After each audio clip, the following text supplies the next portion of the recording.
seem to have portrayed these characters. And then when Bryan Singer came up with the idea of doing the first X-Men movie, and the one thing he kept repeating over and over again, he said, these are real people with real issues and real problems. They're just like you and me.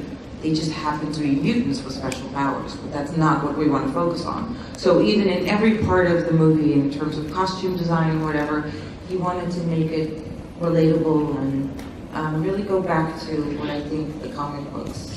That's interesting. I didn't know that was the mandate sort of in the vision right from the get-go, and that's very refreshing, almost ahead of its time. Mm-hmm. And why is something like an X-Men property or a world like that so important these days when we struggle so much with diversity and inclusion? Yeah, I mean, I think that's probably the reason why for decades these comic books have been, and the movie adaptations have been so successful, and it is because it deals with all the subjects that we keep dealing with, you know, in our daily lives. We're ostracized based on our skin color or religious background or, you know, sexual orientation or whatever it is.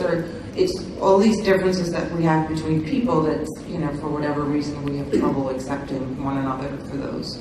And that's really what the X-Men comics have dealt with. And what the other thing that I think what I've always been very proud of in the X-Men series is the strong female characters. Because, yeah, right? It's so wonderful that, I'm wondering, you know, I think Bryan Singer can take a lot of credit for that. I mean, obviously, the characters were already written, but the fact that he chose to have so many in the first X-Men movie and really focus on them. Yeah, and speaking of strong female roles, a couple of years before that, of course, there was Xenia Onatopp, one of the best fun names in James Bond history. Yeah, and that was the first movie featuring Pierce Brosnan, and that franchise has changed a lot. What do you remember, or what do you take away from working on a Bond film? Well, I mean, speaking of something having been around for 50 years, they kept reinventing, or they continue to reinvent themselves by changing the Bond, and hopefully one day we'll have a female Bond. That would be fantastic. And I think so too. I'm ready. But I think it's really amazing what they've done, because it's a genre that you would have thought, you know, would have outdated itself with these women that were largely seen as sort of props and highly sexualized and then, you know, with time, over time, and certainly with a character like Xenia Onatopp, and I fought very hard for that, is to make sure that she wasn't the traditional Bond girl, that she was somebody who was strong, who could stand up to him, so that really, I think, for me, was ultimately my breakthrough, even though it was a very specific tone and a certain character and a Russian, and I had to prove afterwards that I could actually speak like a normal American sort of could speak, and I did know English, and even though my own name's funny, that I wasn't like Xenia Onatopp, but it put me out there, and it changed everything. But that role was a game changer, because you mentioned you brought an edge and a ferocity to that the Bond franchise hadn't really examined when it came to female roles. Like you say, they were mostly relegated to highly sexualized, sort of paper-thin characters. Yes. But that was a real interesting twist, I think, and it paved the way for later films and roles as well. Yeah, and I sort of felt at the time I had nothing and everything to lose in a way, because I had been a model prior to being an actress, and so all that stigma I was already living with of a model turned actress, she can't act, and she's going to be around for maybe a movie, and you know, so I really felt very strongly that I had to prove myself. But at the same time, nobody knew who I was, and I had done a couple of little movies prior to GoldenEye, but nothing that anybody would know or remember. And so I thought, I'm just going to go for it. But it's funny, when I saw you in X-Men, I'm like, oh, that's Xenia Onatopp. But no one knew who Hugh Jackman was. It was like, who's this guy playing Wolverine? At least well, that's the interesting part. I actually auditioned him. I mean, it's funny how just, you know, with time everything changes, obviously. But yeah, we lost our Wolverine on the first X-Men movie due to the fact that he had another actor in another movie, and it was going over, and so they had to recast the part. And then Hugh, who was mostly known for his Broadway performances, was called in, and they said, oh, we're going to have this actor named Hugh Jackman who's going to come in, so can you please read with him? We were already filming at that point. Really? Yes. Now, of course, I have to probably read with Hugh to get a part in probably won't even remember my name. And you've also done a lot of television. Hemlock Grove. Tell us about your experience working on that show. That was a very special filmed one. in Toronto for 3 years. It was really exciting. A great character, very diabolical. For whatever reason, I'm always asked to play these really outrageous women over, the span of my career between Nip Tuck and How to Get Away with Murder. Yeah, thank you. And on the Blacklist, Redemption. Just, they're very strong, opinionated women, with a twist and some agenda and whatever. And then there's me.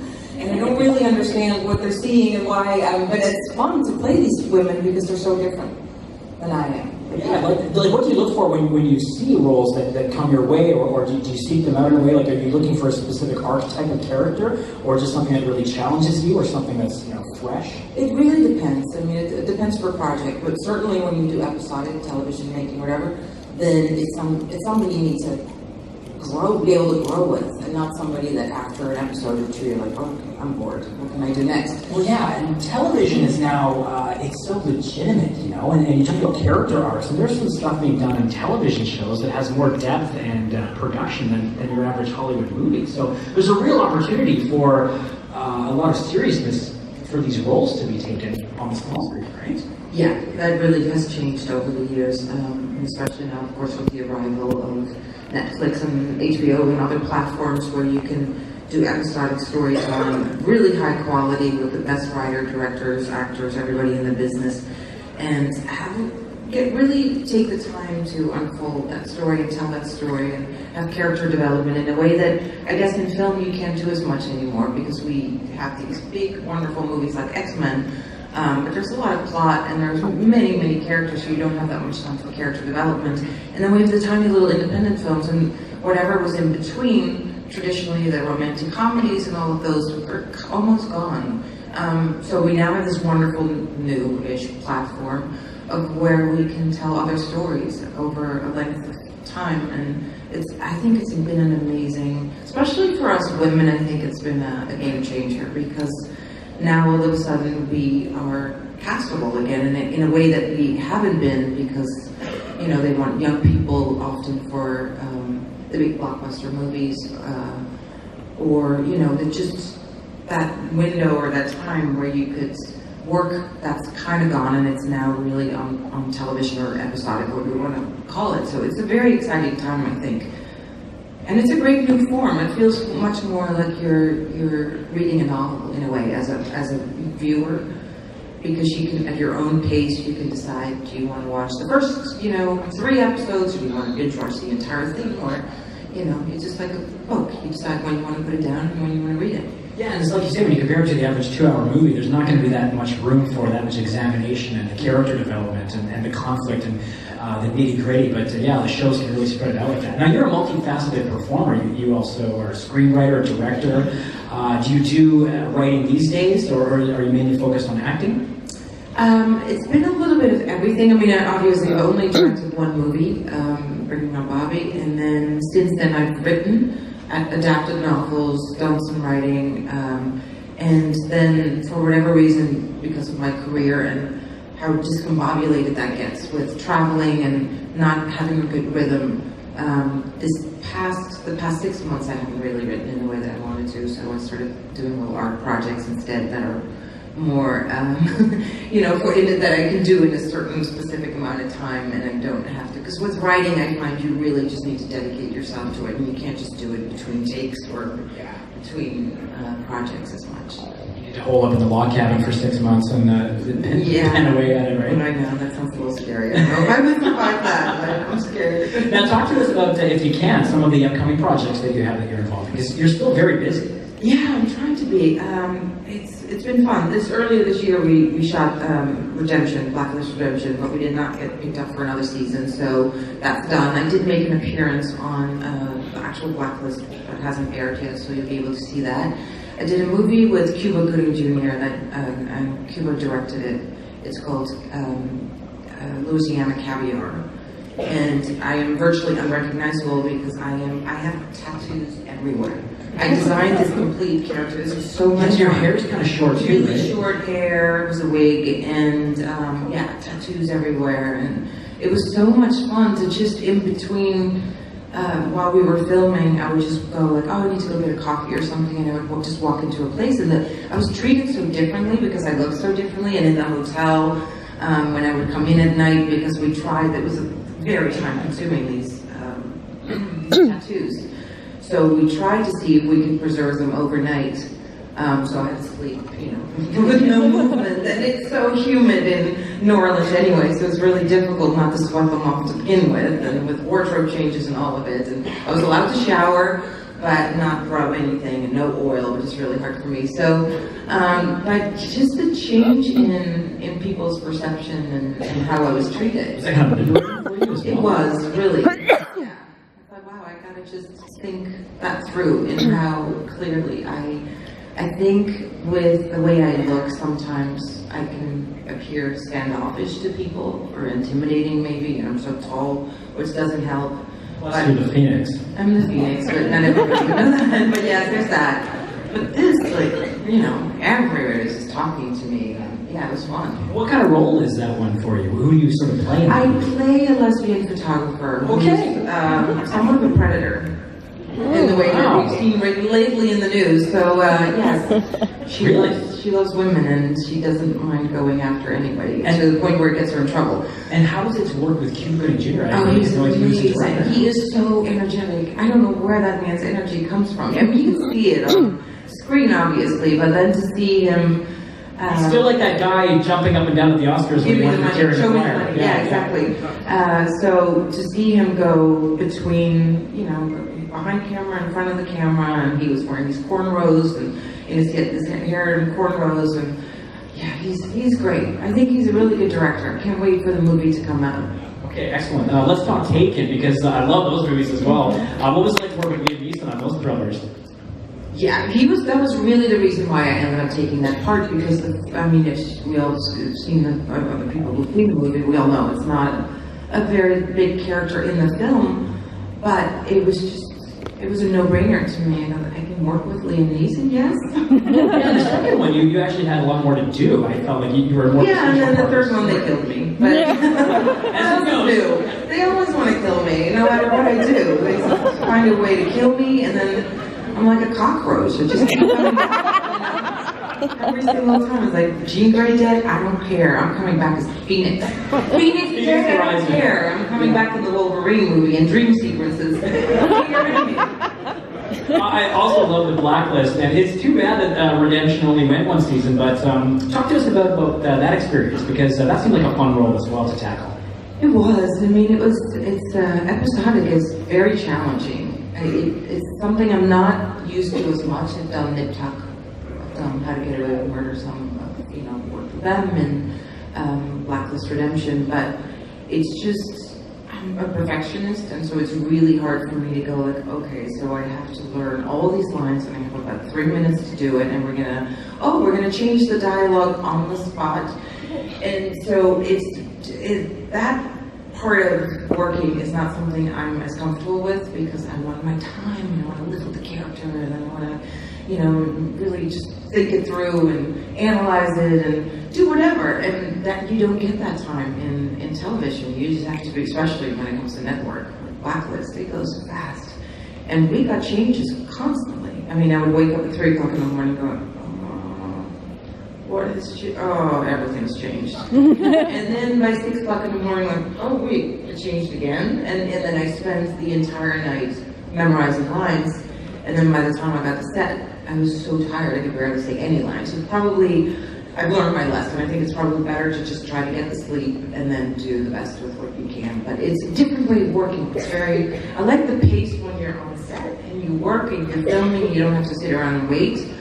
Because I remember when I came back for X-Men Days of Future Past, I was filming something else in Canada, and they were shooting in Montreal, and they asked me to come back for the one scene. And the film I was doing was a little indie, and then when I came to set, I remember looking around and I go, what are we waiting for? What is happening here? And I guess everybody was so used to that pace, but when you go to an independent film or television, it's such a different pace. And it was like watching paint dry, because it's so much slower. They have 5 months to shoot an entire film, and on an indie you have 20 days or something to do it. And in episodic television, you get 8 days to do an hour. And then when you have that downtime, is it hard to continue that momentum as a performer, because you sort of have to be in the zone, right? And then you can quickly lose grasp of the character. You do, especially I just remembered when you showed that clip of me and Hugh and I in the laboratory when I said, please kill me. I was in that state for probably the entire day of filming, because it took a really long time to shoot that scene, and of course, obviously, he gets thrown against the wall, and there were stunts involved, and there was just a lot of stuff happening, and I couldn't break it. I didn't want to break it, but it's mentally very exhausting when you do that, and I'm sure it's much better again to just go like, all right, I'm just gonna have fun, dance a little, do whatever, have some food, and then go back to it. But I don't trust my own instincts as an actor, and I feel like I just have to go sit in there, in that waddle in that misery. All right, let's open it up to some questions, and we'll just sort of go back and forth. We'll start over here. Go ahead. Hi. I'm stripping for a second, so go ahead. I'm not going to stop you there. I'll just stop you there. You can adjust the microphone, so feel free to move the boomstick down there if you want to adjust it. Yeah. If you could take character traits from Jean and Olivia and put them into your own life, which ones would you choose? You mean from which particular character traits? Yeah. Well, I would learn from Jean how to have 2 men fall in love with you at the same time. Seems amazing. And then from Olivia, I guess I would do that on a day when I really didn't want to see anybody, because that woman was so standoffish that maybe, when I'm in a crowd somewhere and I'm not a fan of crowds. I always get a little claustrophobic, or in an elevator where people are too close for comfort. I think maybe then I would take some Olivia standoffish traits with me. Thank you. Thank you.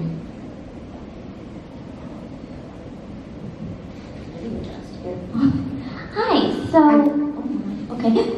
my question for you is, what was your favorite memory from filming the X-Men movies? Well, I think it was just that I did it over a span of about 14 years, and in that time, as you can imagine, all the people I worked with, their lives changed, they had children, they had divorces, things happening to them, so we just as a group went through a lot, and it's really it was fun to get reacquainted with them over time, and see them and especially because we had so much promotional traveling going on, and we would travel to Japan together, or Europe, or whatever. So I think the moments of just spending time with my co-stars, who were all just lovely, that was my fondest memory. That's awesome. Thank you so much. Thank you. All right, let's take a couple of questions from over here. Go ahead. Hi, I was just wondering if you could talk about your experience working on House on Haunted Hill and remaking a classic horror movie. Yeah, it's always a little scary when you get into that territory of redoing something that's been successful, or people have liked for very specific reasons. But I try in those cases not to put too much weight on that and really give it my own spin, and hope that and make it real for me. But it was, it was a great cast again, really great cast, and a fun project to work on. I had a really good time. Thank you. Thank you. All right, one more question from over here. Hi, my question is, you had the small cameo there in Days of Future Past, and like Sir Ian McKellen or Patrick Stewart had larger roles as older versions of themselves. Were you ever considered or approached to have a larger role in that movie? And I was curious, would you ever consider reprising your role as Jean Grey in the future?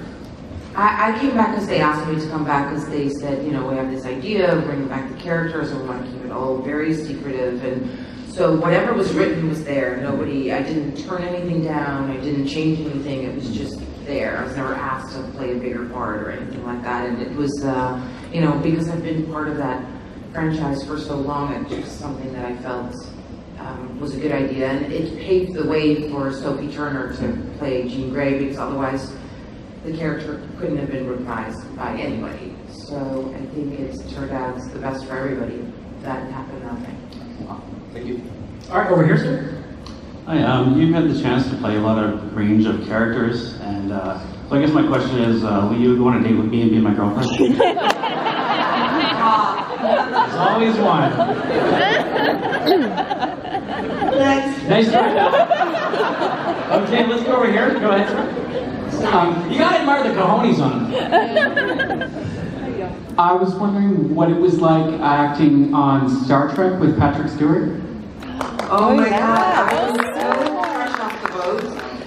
I was born and raised in the Netherlands, and I spoke Dutch for the first 20 years of my life, exclusively Dutch, and nothing else. And when I came to the United States at the age of about 21, 22, originally not as an actress, but as a model, and then, after that I went to Columbia University, and I tried to do different things, but when I finally was cast in that, it was something that I was so intimidated by the dialogue that I had to say, because first of all, my English wasn't that great, and then I had to say all these weird things that make sense in the Star Trek world, but they make no sense in my world.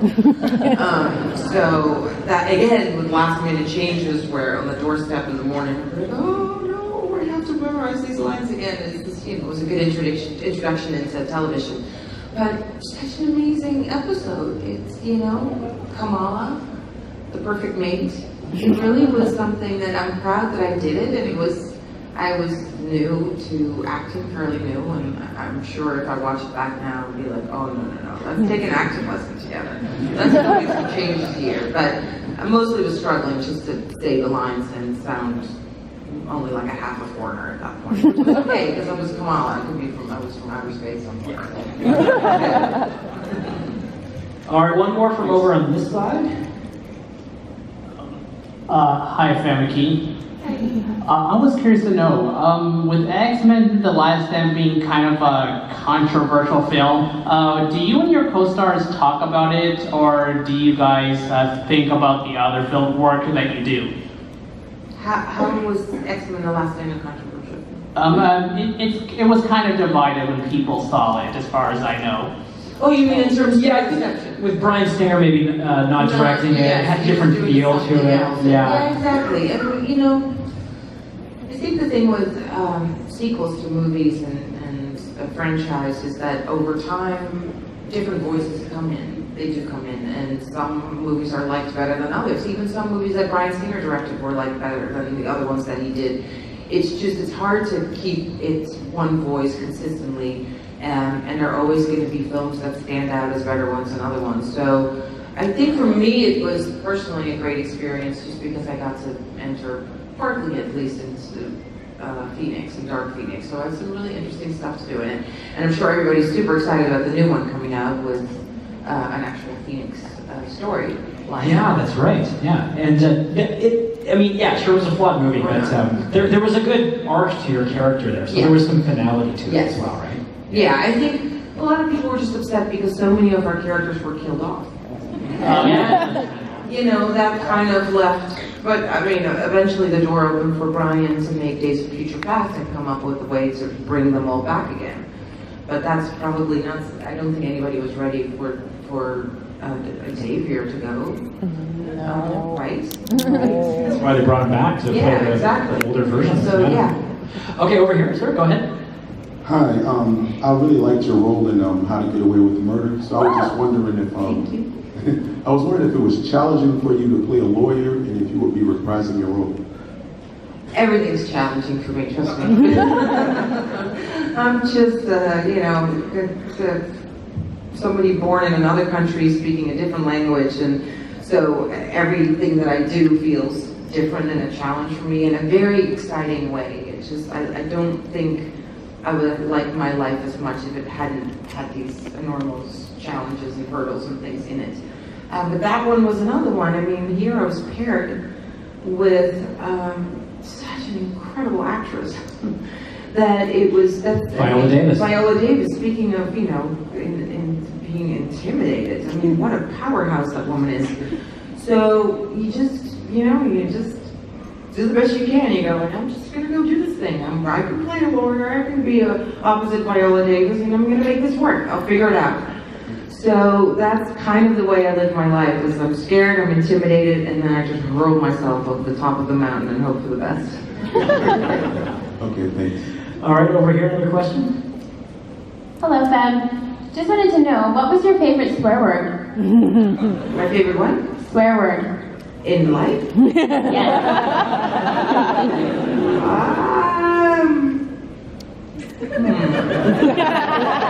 I'm gonna go super PG with this one. In Australia, they say crikey. I don't know why. I like it so much. It's like crikey. Yeah, and crikey. And then in the old movies that I watch a lot from the 1930s, they say nincompoop. What an amazing word. It's a good word. Right? Nincompoop. We'll go with that. Trust me, I say all the other curse words as much as anybody else, but I'm going to go with the original. Sounds good. One old school. Yeah, old school. Thank you. All right, one more question from this side. Go ahead.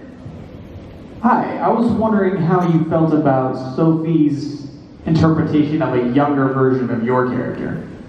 I think she's a lovely actress, and I'm really excited that franchise finds a way to continue going. So she reached out to me after she was cast, and she asked me if I had any pointers for her, and she was very complimentary of my depiction of Jean Grey over time, and I wrote back and I said, "You're an incredibly gifted actress. No matter what you do, it's going to be amazing. I can't wait to see it." And that's how I felt, and I still feel. So I can't wait to see what she's done in the new Phoenix movie. All right, over on this side. Hi there. Hi. We're in a crowd of a lot of different fandoms. I was wondering, what are the things that you geek out and get excited for? That I geek out? Yeah, movies or TV shows or comics. You know, I geek out a little bit over science and stuff. I'm going all the way geek and nerd. I'm super excited about this article that I just read about, like I said, I'm from the Netherlands, and they found some way of farming and exporting tomatoes and things where they use 90% less water. And I'm going like, wow, this is, the future. We should all team up together and find a way to do this. So that kind of stuff, or about planetary things that I read, I'm going super nerd. Are you into science fiction at all when it comes to books or movies? No, I don't know. And then it's everything's old school. I think I was born and raised in the wrong time. Like with The Shining and, movies like that. It can't get too gory. It's fine if the blood comes out of the elevator like it does in that movie, but I can't see like heads explode. Okay, over here, go ahead. Hi. Hi. You've always done really strong female characters that I really connect with as a woman. I don't feel your characters are objectified for male gaze. I really empathize with them. You talked about pushing for Xenia Onatopp with the director. I was wondering if you could talk about standing up for your characters in order to give them that quality. Yeah, to me it's really important. I was raised by a very strong mother, who in turn was raised by a very strong mother, and I have two sisters, 4 nieces. I come from just a family of women for some reason. There are some men. It's really about the women, and they're strong women. So it's something that I've always, and the movies I've watched over time, and again going back to the old movies that I watched, but for whatever reason I always go back to movies from the 1920s and 30s because women were the female protagonists in those films. They were allowed to be funny and quirky and beautiful and sexy and everything and smart all at the same time. And so I find that still to me the most interesting time for women in film. I think now it's a good time. We're seeing a lot of changes happening as a result of this, movement in episodic storytelling. But I do believe, for me as a responsibility as a woman, I have to try to really make these women as not only strong, but strong is not only what we are. We're complex, and we should be allowed to be a little bit of everything. But what comes with me is strength, just because of the way I was raised and because of the way I had to learn to be in male-dominated businesses, like the fashion world that I had to grow up in, and Hollywood, obviously, and so it's just something that get parts and live in and compete in very competitive environments like that. So it's something that I don't take lightly what I do.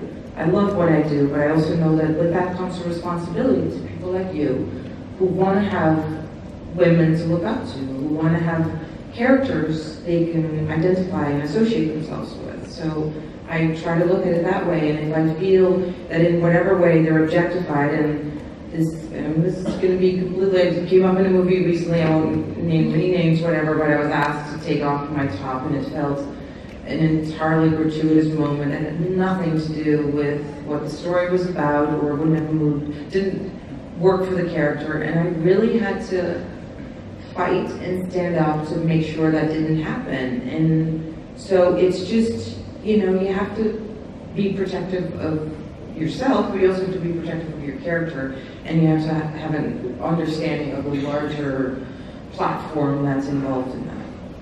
Okay. Thank you very much. Great question. Thanks for that. All right, we're running out of time, so we just have enough time for one more question, and we'll wrap things up. What was your favorite scene to shoot in the X-Men movies? My favorite what? Scene to shoot. Oh, boy. I mean, as much as it was dreadful, the one that I just talked about in a way, because it was so emotionally draining, but I still really enjoyed the scene where I hurled Q against the wall. I don't know why. Why was The Last Stand so draining for you? Was just the nature of the character, or was it based on what you were going through? Scenes like, no, it was just scenes like that. Just because when the scripts initially, when I first read it, I said to the writers, I said, wouldn't it be great if instead of she's Jean Grey in one moment, and then another scene we see her as the Phoenix, how about it's something that in almost a schizophrenic way, she goes between the two, and it overtakes her. And they really liked the idea, but it was not easy to execute as an actor to do that. Yeah, you couldn't really have the unbridled sort of fun and adventure like the first two movies. No. It was like, No, there was no like, oh, like you guys all having fun at lunch, and I'm just sitting there like listening to really depressing music, bawling my eyes out. All right, I'll just leave you with this, and I just want to get your comment. I'm not getting into the details, but there's obviously a sea change going on in the Hollywood industry, and I think it's long overdue. So for a young woman who wants to get involved in acting and get to Hollywood, what would you say to her right now in terms of advice? What would you pass on based on your experiences and the major long overdue changes that are happening right now in the mechanics of the business? You mean talking about sexual harassment and all that? Yes. I think you should never be ashamed. You should always feel strong, and when something doesn't feel right, you just speak out and talk to people. I think what happened and what we've seen happening is that so many people were so scared to speak out for fear of not working again, for fear of these powerful people who abuse, that power and put them in incredibly uncomfortable situations. And so I think hopefully what we're learning from this is that there's no more tolerance for this, and there isn't any more tolerance for this, because everybody's scared, as they should be. It never should have happened in the first place, and I'm so grateful it's coming out now, and I'm proud of all the women and men who are coming forward who've been put in these compromised situations. I hope this continues happening, and it opens dialogue for what is acceptable behavior. And obviously, this is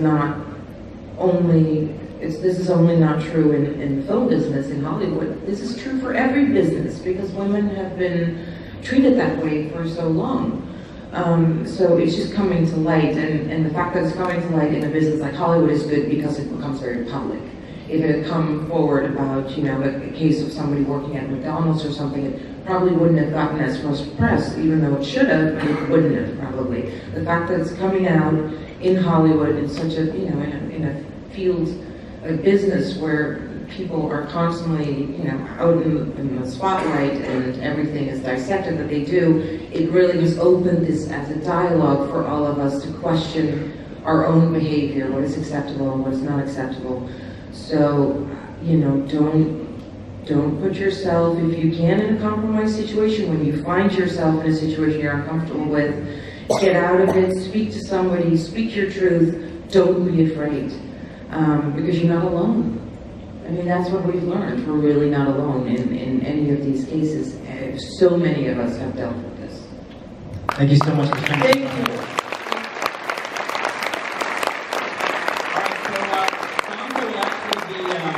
Doing a signing session right now, and then she will be doing some photos at 4:45. So Yes, and this is my last day here, so if you want anything, today's the day. Go. Give it up for Monica Chen.